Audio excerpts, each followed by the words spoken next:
خدا اور محبت بائے ہاشم ندیم۔ قسط نمبر 39، باب نمبر 24۔ بے خودی۔ جب مجھے ہوش آیا تو دن کا اجالا پھیل چکا تھا، لیکن یہ جگہ تو میرے لیے کچھ غیر مانوس سی تھی۔ میں کچھ دیر تک گمسم سا لیٹا یاد کرنے کی کوشش کرتا رہا کہ میں کہاں ہوں۔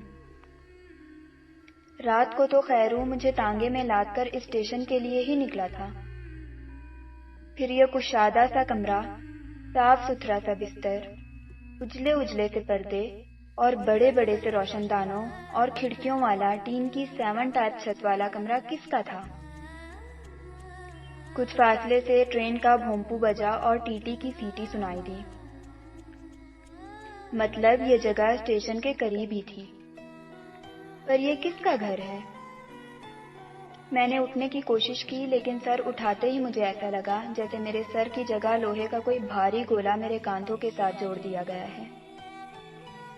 میں ایک کراہ کے ساتھ سر پکڑ کر دوبارہ ڈھہ سا گیا۔ میری آواز سن کر باہر کچھ آہٹ ہوئی اور پھر صدیقی صاحب ہاتھ میں کچھ گولیاں اور جوس کا گلاس لیے اندر داخل ہوئے۔ مجھے اٹھتے دیکھ کر انہوں نے جلدی سے مجھے کاندھے سے پکڑ کر دوبارہ لٹا دیا۔ لیٹے رہو، ابھی تمہاری حالت پوری طرح نہیں سنبھلی ہے۔ لیکن سر میں یہاں کیسے؟ میاں تم خود تو کبھی کچھ بتاتے نہیں ہو۔ جانے سارا درد خود ہی سہنے کی یہ کیا ضد ہے تمہاری؟ پر تمہارا بھی قصور نہیں ہے، شاید یہ عمر ہی ایسی ہے۔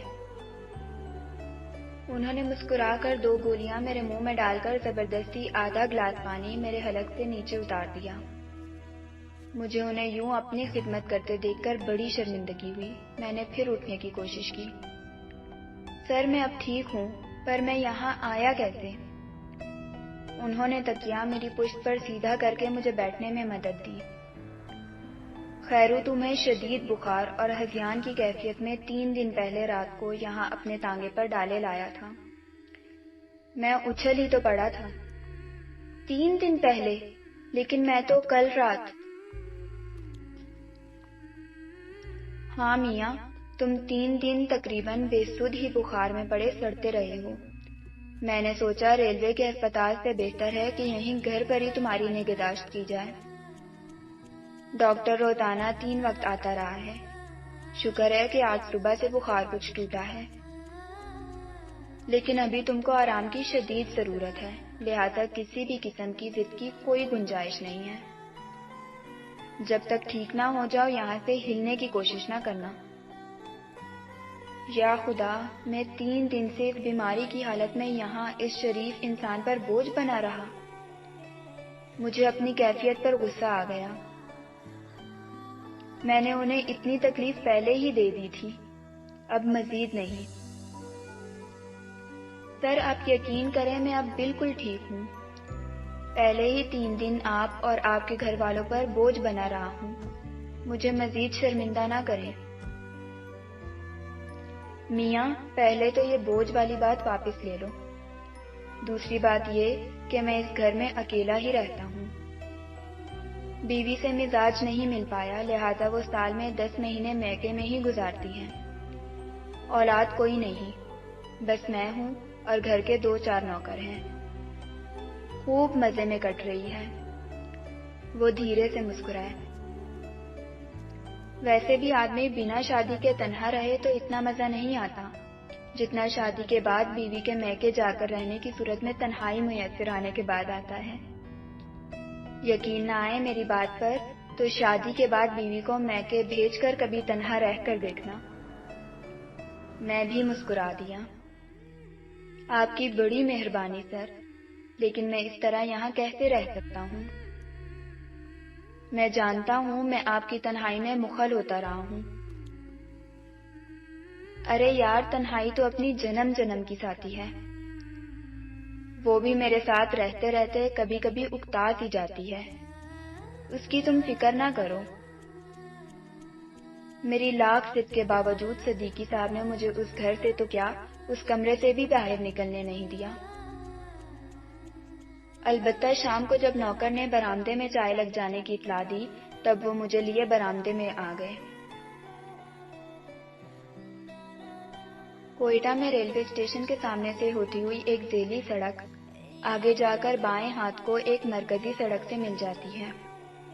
اسی سڑک سے ملی ہوئی یہ ٹھنڈی سڑک، جسے عرف نام میں کالون روڈ کہتے ہیں، اسی ٹھنڈی سڑک پر ریلوے کے بنگلے بنے ہوئے ہیں۔ صدیقی صاحب کا چھوٹا سا بنگلہ بھی انہی میں سے ایک تھا۔ ریلوے کی مخصوص برٹش دور کی طرز تعمیر والے سرخ ٹین کی چھت، یہ بنگلے خاص طور پر کوئٹہ کے موسم کو مد نظر رکھتے ہوئے انگریزی راج میں تعمیر کیے گئے تھے۔ کمروں کے باہر برآمدہ، جس میں تھوڑے تھوڑے فاصلے پر مخصوص لکڑی کے سبز رنگ کیے ہوئے ستون برآمدے کو تھامے ہوئے تھے، اور برآمدے کے سامنے کشادہ سا باغیچہ جس میں انار، انگور، سیب اور ناشپاتی کے درخت اور بے تحاشا پھول لگے ہوئے تھے۔ صدیقی صاحب کافی اعلیٰ ذوق معلوم ہوتے تھے۔ انہوں نے چائے کا گھونٹ پیتے ہوئے غور سے میری جانب دیکھا۔ اپنی بے ہوشی کے ہذیان میں تم بہت کچھ بولتے رہے ہو، لیکن اس میں سے زیادہ تر باتیں تم اردو میں نہیں بلکہ انگلش میں کر رہے تھے۔ شاید تم اپنے گھر میں زیادہ اردو نہیں بولتے تھے۔ جس بات کا مجھے ڈر تھا، صدیقی صاحب نے وہی بات آخر پوچھ ہی لی۔ میں پہلے ہی یہ سن کر چونک گیا تھا کہ میں 3 دن بے ہوشی کے عالم میں یہاں پڑا رہا ہوں۔ جانے اپنے ہذیان میں کیا کیا بک گیا تھا میں چند لمحے چپ رہا۔ صدیقی صاحب نے بات جاری رکھی۔ اگر تم نہ بتانا چاہو تو اس میں کوئی حرج نہیں ہے۔ میں جس دن تم سے پہلی مرتبہ ملا تھا اسی دن سمجھ گیا تھا کہ تم وہ نہیں ہو جو تم دوسروں کو نظر آتے ہو۔ تمہاری آنکھیں، تمہارا لہجہ، تمہارے ہاتھ، سب تمہیں ان لوگوں سے الگ دکھاتے ہیں جن میں تم اتنے دنوں سے رہ رہے ہو۔ میں نہیں جانتا کہ تمہاری کیا مجبوری ہے، لیکن بے ہوشی کے دوران تمہارے منہ سے اس قدر شستہ انگریزی سن کر مجھے کچھ زیادہ حیرت بھی نہیں ہوئی، لیکن زمانے سے اس قدر ناراضگی بھی اچھی نہیں ہوتی۔ کبھی کبھی کہہ دینے سے بھی دل کا بوجھ کافی ہلکا ہو جاتا ہے۔ میں آہستہ سے بولا، میرے پاس کہنے کے لیے کچھ خاص زیادہ ہے بھی نہیں۔ ایک مقصد کی تلاش میں گھر سے نکلا تھا جو اب میری زندگی کا مقصد بن گیا ہے۔ اب میری زندگی اور میرے دن اور رات کا مقصد ہی صرف یہ کھوج ہے، اور شاید یہ مختصر زندگی اب اسی کھوج میں کٹ جائے گی۔ بس اتنا سا افسانہ ہے میرا۔ صدیقی صاحب کسی گہری سوچ میں پڑ گئے۔ خوش نصیب ہو گویا، کوئی مقصد عشق تو ہے زندگی میں، اور سچ مانو تو یہی زندگی کا حاصل بھی ہے۔ اگر کبھی اس سلسلے میں تمہارے کسی بھی کام آ سکوں تو مجھے ضرور بتانا۔ اپنی بھی حسرت ہے میاں کہ زندگی میں کچھ تو ایسا کر جائیں جس پر ہمیں بھی ناز ہو۔ عشق نہ سہی، معاونت عشق ہی سہی۔ صدیقی صاحب نے کچھ اس طرح سے معاونت عشق کی اصطلاح استعمال کی جیسے خالص پولیس والے کسی کے لیے معاونت جرم کا لفظ استعمال کرتے ہیں۔ ہم دونوں ہی ہنس پڑے۔ 2 دن مجھے صدیقی صاحب نے بالکل کچھ کہنے کا موقع ہی نہیں دیا۔ تیسرے دن بڑی مشکل سے میں نے اپنی واپسی کے لیے رضامند کیا، وہ بھی اس شرط پر کہ میں ہر روز شام کو چائے پر ان سے ملنے ضرور آؤں گا۔ انہوں نے یہ دھمکی بھی دی کہ اگر میں ان سے کسی دن ناغہ کیا تو وہ خود ڈرائی پورٹ کے گوداموں سے مجھے لے جانے کے لیے آ پہنچیں گے۔ ان کا آخر تک یہی اصرار رہا کہ میں ان کی طرف ہی منتقل ہو جاؤں۔ مجھے مطمئن کرنے کے لیے انہوں نے مجھ سے یہ وعدہ بھی کیا کہ وہ مجھ سے میری گزشتہ زندگی کے بارے میں کوئی سوال نہیں کریں گے۔ میں نے انہیں بسد مشکل یقین دلایا کہ میرے وہاں نہ رکنے کی وجہ میرا ماضی یا صدیقی صاحب کے سوالوں کا خوف نہیں ہے، بلکہ میرے وہاں رکنے سے میرے اس مقصد کو ٹھیس پہنچ رہی ہے جس کے لیے میں گھر بار تیاگ کر یہاں اسٹیشن پر آ بیٹھا تھا۔ بڑی حجت کے بعد میں نے 7ویں دن کی شام انہیں ان کے بنگلے کے گیٹ سے مل کر واپس اندر بھیجا، ورنہ وہ مجھے اسٹیشن تک چھوڑنے کے لیے جانے پر بضد تھے۔ ان کے گھر سے نکل کر میں ٹھنڈی سڑک پر پیدل اسٹیشن کی طرف جاتے ہوئے یہ سوچ رہا تھا کہ یہ کیسا عجیب اور مہربان شخص ہے۔ ایک اجنبی کو اس نے 7 دن میں ہی اتنا اپنا لیا کہ اس کی واپسی پر اس کی آنکھیں بھیگ گئی تھیں۔ واقعی انسان ہی انسان کا سب سے بڑا مرہم ہوتا ہے۔ ریلوے اسٹیشن کے پلیٹ فارم پر میرے پہنچتے ہی سب کو خبر ہو گئی اور وہ سب میرے آس پاس یوں جمع ہوتے گئے جیسے شہد کی چھتے پر مکھیاں۔ سبھی کو فردن فردن یقین دلانا پڑا کہ میں اب بالکل ٹھیک ہوں۔ ان میں سے کئی تو مجھ سے یوں پرتپاک انداز میں گلے ملتے رہے جیسے میں کسی محاذ جنگ سے واپس لوٹا ہوں۔ پھر مجبوراً غفورے کو مداخلت کرنا پڑی۔ اس نے اپنی گرجدار آواز میں سب کو حکم دیا کہ بابو حماد کی طبیعت ابھی مشکل سے سنبھلی ہے۔ اگر سب میرے گرد یوں ہی جمع رہے تو مجھے آرام کا موقع نہیں ملے گا، لہٰذا فی الحال سب مجھے تنہا چھوڑ دیں۔ غفورے کا حکم ٹالنا کسی کے بس کی بات نہیں تھی، لہٰذا بھیڑ رفتہ رفتہ چھٹ ہی گئی۔ غفورے نے میرا ہاتھ پکڑ کر مجھے بینچ پر بٹھا دیا اور خود میرے سامنے آ کر بیٹھ گیا۔ میں جانتا تھا بابو، تم زیادہ دن صدیقی صاحب کے گھر نہیں ٹکو گے اور سیدھے یہیں واپس آؤ گے۔ تم اس گھر کا آرام اور سکھ زیادہ دن برداشت نہیں کر پاؤ گے۔ تمہیں اب بے آرامی اور بے سکونی میں ہی سکھ ملتا ہے۔ وہ شاید میرے صدیقی صاحب کے گھر سے واپس چلے آنے پر خفا تھا۔ میں نے مسکرا کر اسے دیکھا۔ ناراض ہو؟ جانے دے باؤ، اپنی ناراضگی کس کام کی؟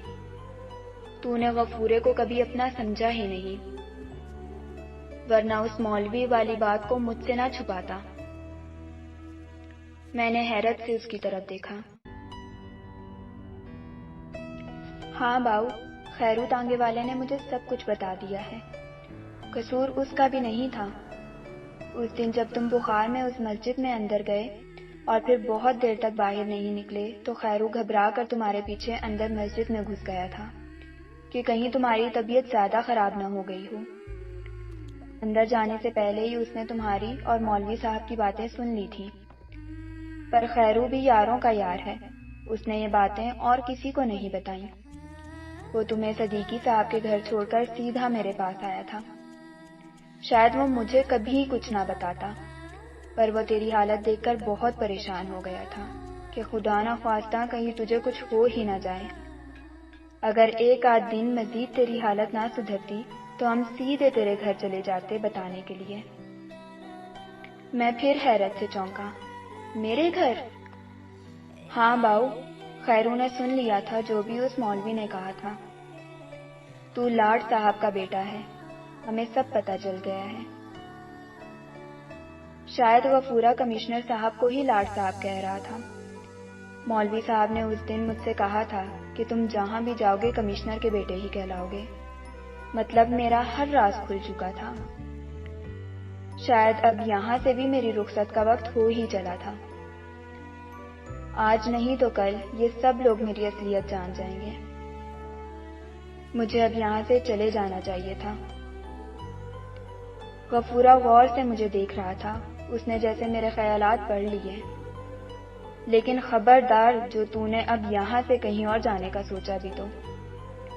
قسم مولا کی، میں تجھے رسیوں سے باندھ دوں گا اور سب کو بتا دوں گا کہ یہ کون سا شہزادہ اتنے دن سے ہمارے بیچ رہ رہا ہے۔ مجھے غفورے کی بات پر ہنسی آ گئی۔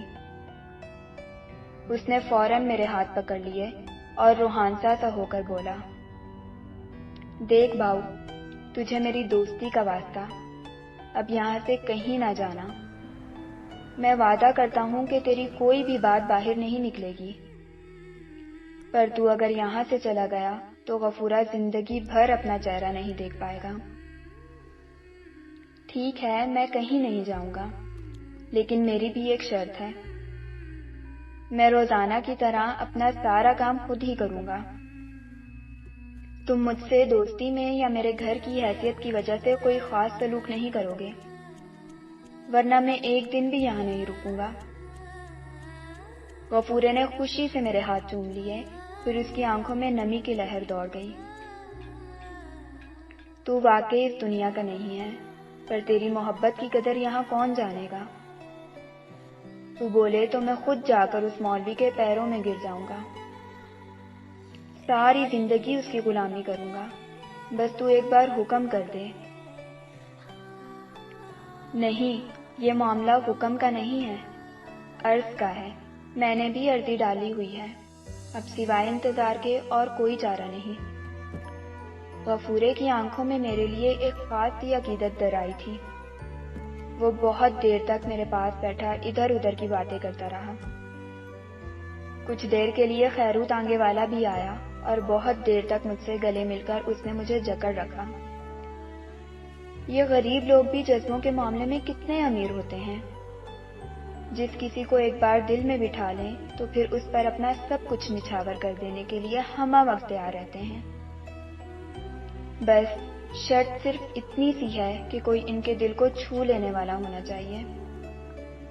خیرو اور غفورے دونوں نے میرے دل کی آزردگی کو ملحوظ خاطر رکھتے ہوئے دوبارہ مجھ سے مولوی صاحب یا میرے گھر والوں کی کوئی بات نہیں کی، بس ادھر ادھر کی ہانکتے رہے۔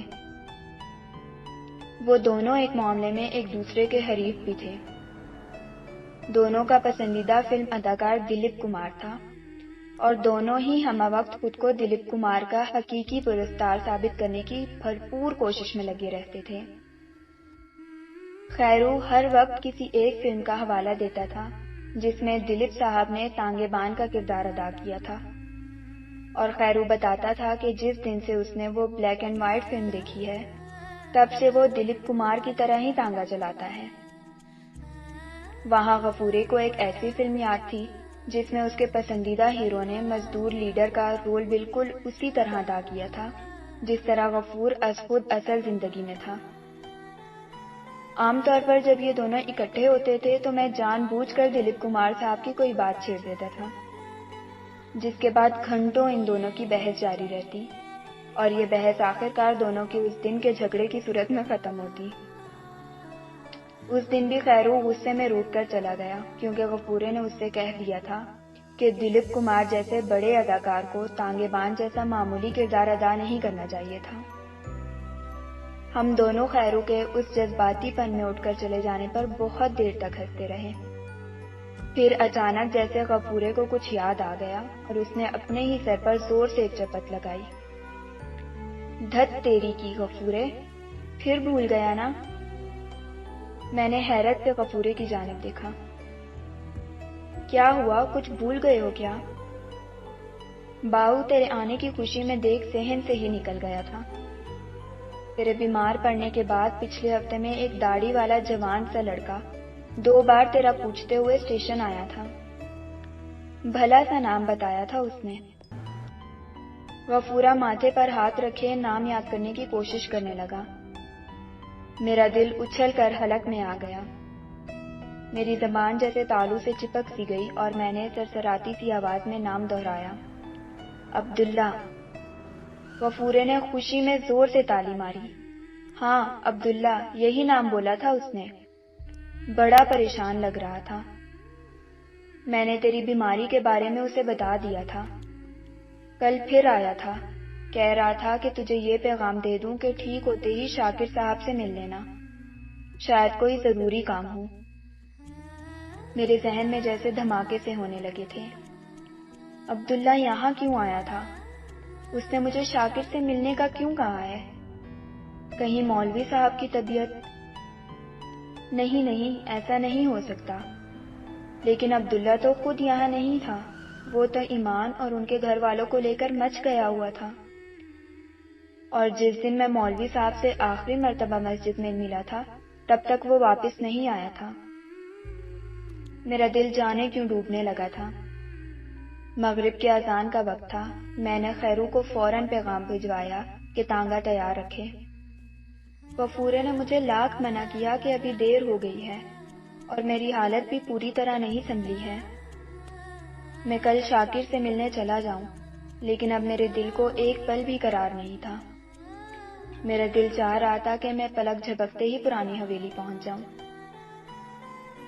خیرو جس رفتار سے تانگا بھگا سکتا تھا بھگا رہا تھا۔ میں نے اسے جلد از جلد پرانی حویلی پہنچنے کا کہا تھا۔